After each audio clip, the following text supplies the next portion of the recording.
Olá, pessoal, tudo bem com vocês? Por aqui tá tudo tranquilo, né? Vamos dar continuidade ao nosso conteúdo online, tá certo? Hoje a gente vai estar trazendo mais um assunto, né, novo para vocês. A gente vai estar falando de promoção, né, da saúde, certo? E também da questão da qualidade de vida, tanto na parte da infância como na terceira idade, tá certo? Então, peço que vocês acompanhem aí no livro de Profissão de Cuidador, tá? O capítulo 11, página 56, tá? Promoção da saúde e da qualidade de vida. Como eu já falei, o que é que a gente vai estar abordando? O que é que a gente vai aprender hoje? Etapas do desenvolvimento infantil, né? Vou dar algumas dicas de como organizar uma rotina para a criança, né? Para essa parte infantil. Entender o papel do cuidador sobre o envelhecimento ativo e reconhecer os principais problemas de saúde na terceira idade. Então, a gente vai estar abordando essas duas etapas, essas duas fases, né, de vida e falando da promoção em saúde, que é muito importante, certo? Então, para vocês, o que é que vocês consideram como uma infância saudável? O que é uma infância saudável, né? O que é ser saudável, tá? Então, saúde na infância. O Brasil evoluiu nos últimos tempos sobre o acompanhamento da saúde infantil, diagnósticos precoces, prevenção de futuras doenças, tratamento e profissionais especializados na área para obter melhor qualidade de vida. Então, assim, hoje a gente tem um acompanhamento da criança, né? Existe na saúde a estratégia da família, lá nos postos de saúde, né? O acompanhamento, né, do pré-natal, desde quando a mulher está gestante, depois que essa mulher vai ter bebê, a gente vai ter um acompanhamento do pós, né? Que a gente chama da puérpera, e aí a gente vai começar a acompanhar o desenvolvimento e o crescimento dessa criança.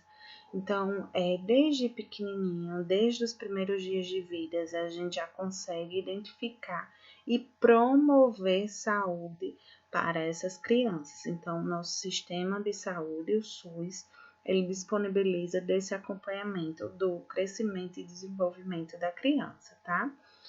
O papel do cuidador é de suma importância, né, para apresentar o conhecimento sobre os tipos de deficiências e é primordial para ajudar no desenvolvimento da criança. Então, de repente foi identificado pelo cuidador que aquela criança ela não reagia a certos estímulos, né? Porque a gente sabe que no desenvolvimento infantil existem etapas e essas etapas a gente precisa estimular para que a criança ela tenha uma resposta. Se essa criança não responde, é importante a gente comunicar ao familiar e esse familiar buscar ajuda médica, né, para poder identificar possíveis deficiências ou alguma coisa que não está na normalidade, certo? Então, aqui eu trouxe uma linha do tempo, que são etapas de desenvolvimento. Por exemplo, na fase de 0, né, a 1 ano, o que é que a gente vai perceber na criança? É comum ela colocar objetos na boca, né, descobre o seu próprio corpo. Então, a gente pode estar estimulando para essas crianças, né, para que a gente possa estar trabalhando com ela a questão do corpo, né, a questão da expressão facial, o surgimento dos dentes, né, a questão do uso de fraldas, vai começar a falar, balbuciar alguma coisa, né, início da movimentação para rastejar, engatinhar. Então, eu preciso estar trabalhando isso, porque eu tenho que estimular essa criança no momento certo para desenvolver essa questão do movimento, de engatear, né, de rastejar, certo? De 1 a 2. Aí o que é que vai ter? Início da fala, início da caminhada, exploração do ambiente, né? Controle do xixi, do cocô, com auxílio, né? Interesse, a questão dos rabiscos. Então, eu posso estar estimulando essa criança, né, já começar a trabalhar com ela a questão dos rabiscos, começar a trabalhar com ela a questão da fala, estimular ela a falar, né, pequenas palavras, e também já o processo do desfraude, né, a retirada das fraldas, porque aí com 2 a 3 anos a gente já vai ver um aumento da autonomia dessa criança, né, então é interessante que ela comece a entender que ela precisa pedir para poder atender as necessidades dela, certo? Com 3 a 5 anos, início da compreensão, né, de regras, reconhecimento da autoridade. Então, é importante a gente estabelecer uma referência masculina, uma referência feminina, para que a criança tenha esse respeito, tenha essa questão da hierarquia, né? Com 6 a 7, novas habilidades, aprendizagens físicas, intelectuais, sociais, interação, jogos. De 11 a 12, aí vem a questão da puberdade, da adolescência, a mudança corporal, a questão de estar junto, né, dessas pessoas, porque é nesse processo que tem muitas dificuldades de se comunicar, de entender o corpo, mudança hormonal, né, que tudo isso pode desencadear alguns fatores, algumas doenças, que se não for observada e tratada a tempo, tá certo? Então, é importante que tenha um acompanhamento, que tenha um olhar sensível do cuidador nessas etapas de desenvolvimento, tá certo? Na primeira infância, é importante se atentar à fase, né? Porque as pessoas pensam que a criança ela não percebe ou não entende, né, o que acontece, o que está ao seu redor, deve ser moldadas conforme os anseios do seu meio.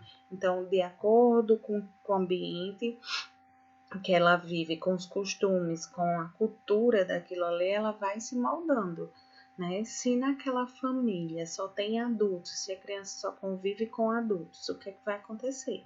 A criança ela vai começar a adquirir hábitos de adultos, certo? Então é muito importante a gente estabelecer, que eu vou mostrar já para vocês, rotinas e entender que aquela criança ela precisa desenvolver, ela precisa conhecer, precisa entender a infância, tá? Ela precisa entender que ela é criança, né? O familiar e o cuidador precisa passar isso para a criança, tá certo? Não precisa não precisar brincar e fantasiar, né? Esquece facilmente o que veio, o que houve. Não deve ser levada a sério no que se sente ou diz. Deve ser castigada sempre ou que deve ser gratificada sempre. Isso são coisas que a gente acaba cometendo, né? De sempre que fazer uma coisa, se você fizer isso, você ganha isso. Não precisa estar fantasiado, não precisa brincar. Precisa. A criança, ela precisa viver toda essa fase, tá certo? A criança nem sempre ela tem que ser quieta e comportada, né? Ela tem que ser ativa, né? E também não é sinônimo de saúde ser sempre quieta, sem responder a nenhum estímulo. A gente tem que ter cuidado com isso, tá certo? Então, a gente precisa organizar uma rotina, né? Ter limites com TV, videogames, celulares e computadores. A gente tá numa geração onde as crianças elas não brincam mais, onde elas não têm atividades no ambiente, no meio ambiente. Então, é todo mundo trancafiado dentro de uma casa, utilizando aparelhos eletrônicos. Então, é importante que a criança ela desenvolva, né, exercícios, atividades no meio ambiente, na parte da natureza, tá? Até mesmo para ela desenvolver algumas habilidades. A criança que vive o tempo todo voltada para o celular, né, ela perde a atenção, ela perde a questão da aprendizagem, então tem que ter muito cuidado com isso, tá certo? Incentivar bons hábitos alimentares, né? Brincadeiras que estimulem para sair do sedentarismo, acompanhamento ao pediatra, isso é muito importante, tá certo? E aí ter os cuidados diários, alimentação saudável, evitar comidas industrializadas, de fácil preparo, né, muito temperadas, condimentadas. Então, é importante a criança receber uma alimentação saudável para que ela consiga desenvolver, né, ela consiga se desenvolver. Uma questão que eu gosto muito de comentar, tem mamães que têm mania de triturar o alimento. Na criança, na primeira infância, não é interessante que a gente triture. No máximo que a gente faça é amassar, porque a criança ela precisa mastigar, ela precisa não receber o alimento totalmente triturado, porque senão ela não vai desenvolver a fala, tá certo? A saúde bucal desde pequenininha, desde a amamentação, é interessante higienizar, né, a boca. A questão das vacinas, do sono, tá? O sono tem que ser na hora certa, né? A criança ela precisa ir pelo menos de 7 a 8 horas de sono para que ela se desenvolva, para que ela cresça. A criança ela cresce no momento do sono, tá certo? Então é muito importante preservar isso. Vamos agora para a saúde na terceira idade, né? Então, no Brasil, gente, houve um aumento da população idosa, né? Então, o Brasil, ele é um país que tem muitas pessoas acima de 60 anos, né? É a quinta maior população mundial da terceira idade, o Brasil, tá? Segundo o IBGE, o número de pessoas aumentarão em 2060, mais de 36% da população brasileira. E aí eu pergunto para vocês, será que a população brasileira tem envelhecido de maneira saudável, né? Então, vamos entender alguns fatores que vão interferir na saúde, né, na terceira idade. Os hábitos de vida, como é que estão essa questão? Então, 51%, né, da questão dos hábitos de vida estão interferindo na saúde dessa população idosa. Né? A questão da hereditariedade, 20%, condições ambientais. Então, quais são as condições? Gente, vamos entender uma coisa.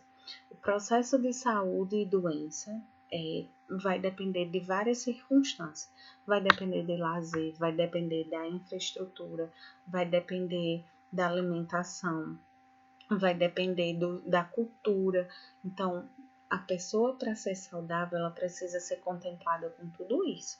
Do que adianta eu ter uma boa alimentação, né? Eu ter lazer, ter um trabalho, mas eu moro num local onde não tem nenhum cuidado, né? Por exemplo, não tem saneamento básico, não tem nenhum cuidado de higiene. Eu vou ter saúde? Não, né? Então, vamos supor que eu sou uma pessoa extremamente bem-sucedida, né? Mas eu não tenho lazer, não tenho familiares perto. Eu vou ter saúde mental, né? Não vou ter. Então, a questão do processo de saúde e doença contempla várias coisas, tá certo? E aí as principais doenças que atingem a terceira idade: hipertensão arterial, diabetes, depressão, problemas cardíacos, demências, né? Alzheimer, Parkinson, esquizofrenia, artrose. Então, são várias doenças que acometem nessa terceira idade. Então, é importante o cuidador ele ajudar na prevenção, né?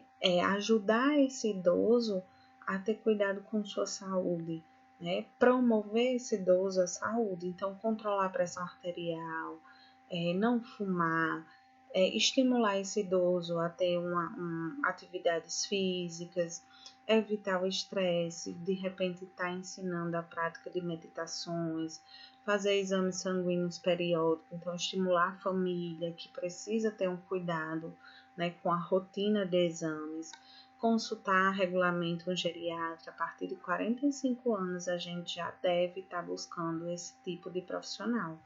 Alimentação saudável, né, conseguir contemplar todos os horários, né, café da manhã, lanche, almoço, lanche, jantar e a ceia, tá? Então, todos esses esses horários devem ser respeitados. Beber muita água, né? Ter um sono adequado e também exercitar a mente, gente, é de extrema importância. Muitas vezes a gente esquece, né? Mas é super importante, tá? Então, alguma dúvida, gente, diante desse assunto, eu estarei disponível no WhatsApp, tá certo? Para qualquer dúvida. E também vou estar disponibilizando um exercício para que vocês me retornem, tá? Com as respostas, naquele esqueminha pelo Google que tá excelente. Então, ó, um grande beijo para vocês, tá certo? Até o nosso próximo conteúdo online. Beijinho e tchau, tchau!